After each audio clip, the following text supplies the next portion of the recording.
A ceasefire in Sudan appears to have failed. Fighting is now into a fifth day, with estimates that almost 2,000 people have been killed or wounded.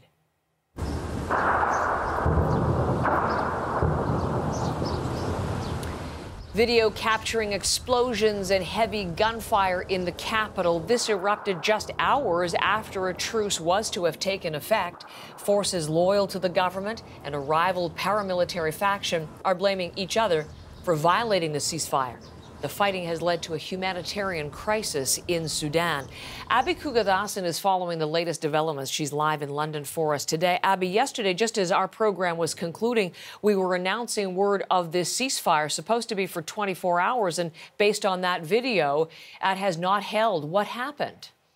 Heather, this truce likely never even went into effect on the ground, given the reports we're hearing and the images that you're showing. In the capital, there's been heavy gunfire and explosions, particularly around the presidential palace and military headquarters. Witnesses say there are dead bodies on the streets. One student at the University of Khartoum said another student was killed in the clashes. They're trapped on campus and they can't move his body. Millions of people are essentially trapped inside their homes. One woman, Adil, lives in the capital. She says her family hasn't left their house in several days, but her brother went out to get food and she wasn't sure if he would come back at all. But she was certain that when the clock struck 6 last night and the ceasefire was meant to begin, that it wasn't going to happen. As soon as it happened, as soon as 6 o'clock came, I've witnessed military helicopters and planes flying around. I've reached the point where honestly we don't know which day we are in Ramadan. We usually it's like a feast, you know, when it comes to breaking our fast, it's like a feast and everyone's excited and everyone's ready for the food, but it honestly all tastes bland. We barely eat anymore because I think everyone's stressed and is on anxiety. Now, the Sudanese people fought to end a decades-long dictatorship. This country was on a path towards civilian rule, but this conflict between the country's top two generals, Heather, who once worked together, is threatening that. Abby, come back to one of the statements you just made, that millions of people in Sudan are trapped in their home as the violence continues. What is the overall humanitarian cost of this fighting so far?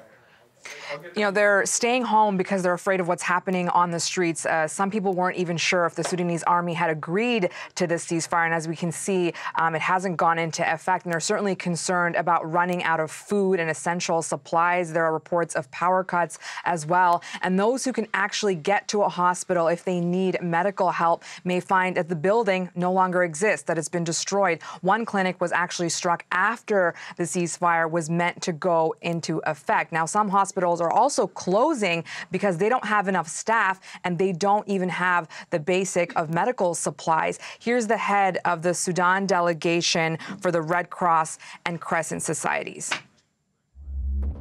It is almost impossible to provide any humanitarian services in and around Khartoum. There are calls from various organizations and people trapped asking for evacuation. For the past 4 days, people have been out of water, food. Electricity has been rationed, in some places totally disconnected.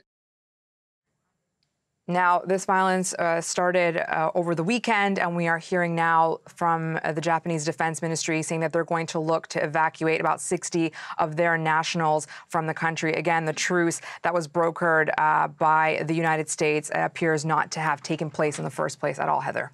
Abby, thank you, and we'll be back to you for further updates on this, continuing to watch the Sudan story closely on this day 5 of violence.